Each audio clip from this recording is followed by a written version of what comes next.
What's up guys, so in this video I'm going to teach you exactly how I use Phrase to do my on-page SEO, and this is a really powerful tool that you can use to start doing most of the hard work when it comes to on-page SEO. In fact, I pretty much optimize all the pages on most of my websites using this tool, and as you can see it's driving over 30,000 visits just on one of my pages simply by following the on-page optimization methods it recommends. So if you want a powerful tool that teaches you exactly how to do your on-page SEO and do most of the heavy lifting for you, then make sure you watch this video. Okay, so once you're on Phrase.io, what you're going to do is sign up for a free account here. I actually use the paid account, but if you just want to check it out for free, then you can do that by clicking here. And once you're logged in, you're going to see your main Phrase feed that looks like this. So what we're going to do is click on New Document over here.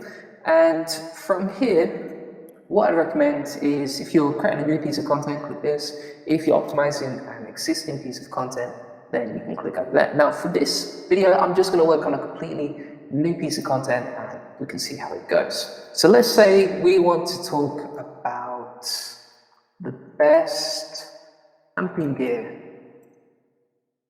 Right? What you can do is create a document over here.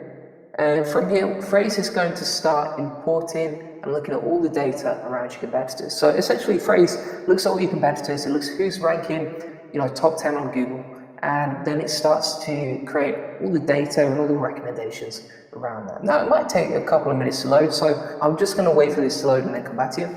Alright, so I've waited a couple of minutes and Phrase has delivered all the data that I was looking for here. So we're back in the game, and now you can see on the right-hand panel that Phrase has basically analysed all of our top 10 competitors, which you can actually edit here. So if you want to exclude any, just click edit and then uncheck the competitors you don't want to include. And then on the right panel, you can see all these recommendations in terms of what you should change on your page or what you should include on your page to make sure that you rank like competitors. So you can see, for example, here, the average word count across our competitors is 2,500. Okay, so we should probably aim for around 2,500 words. 8 headers are included, 16 links are included within the article, so they could be internal links, for example.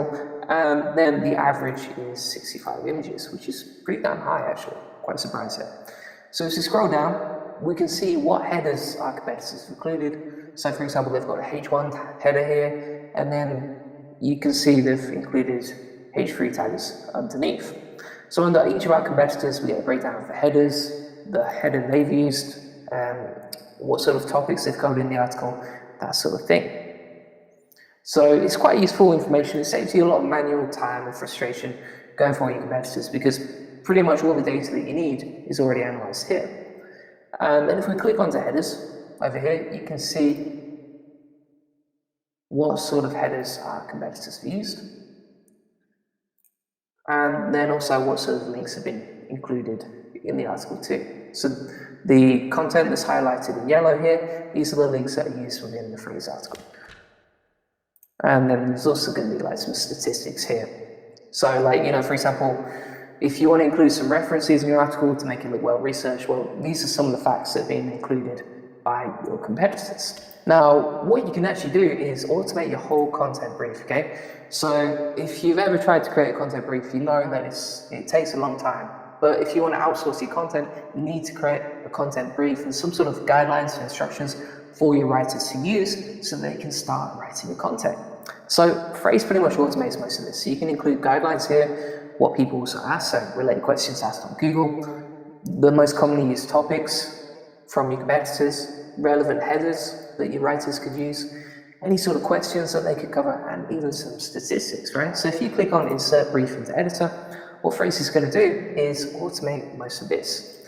So this is a brief that your writer can then just take and start writing your content, right? And as you scroll down, it's automatically filled in all the information that your writer needs, right? So if they're not sure what to write about, for example, you've got the main topics here and also the main headers as well.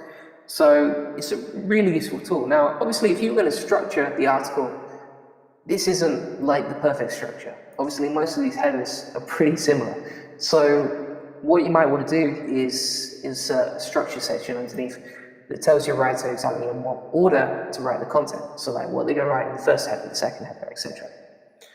And then once you've done this and you've completed, your goal, your target audience, the deadline, etc., you can actually click export, share link, editable.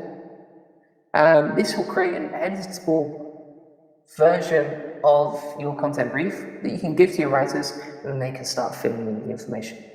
It usually takes a couple of minutes to load. But yeah, that's a really useful tool.